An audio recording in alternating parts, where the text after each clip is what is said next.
ಯಾಕಾಗಲ್ಲ ಬಗ್ಗಕ್ಕೆ? ಕೆಳಗಡೆ ಇಟ್ಕೊಂಡು ಬಗ್ಗಿ ಕಲರಿಂಗ್ ಮಾಡಬೇಕು.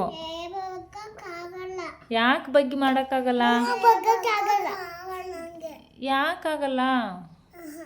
ಯಾಕೆ ಬಗ್ಗಿ ಕಲರಿಂಗ್ ಮಾಡೋಕ್ಕಾಗಲ್ಲ? ಫೋಟೋ ಅಲ್ಲ. ಯಾಕಪ್ಪ? ಯಾಕೆ ಆಗ್ತಿಲ್ಲ? ಯಾಕೆ ಆಗ್ತಾ ಇಲ್ಲ ಅಂತ ಕೇಳ್ತಿರೋದು. ಯಾಕೆ ಆಗ್ತಾ ಇಲ್ಲ ಬಗ್ಗಿ ಕಲರಿಂಗ್ ಮಾಡೋಕ್ಕೆ? ಯಾಕಾಗಲ್ಲ? ಯಾಕಾಗಲ್ಲ? ಹಾಂ, ಯಾಕಾಗಲ್ಲ? ಆಗಲ್ಲ ಅಂದರೆ ಯಾಕಾಗಲ್ಲ? ಯಾಕಾಗಲ್ಲ? ಹಾಂ, ಹಾಂ,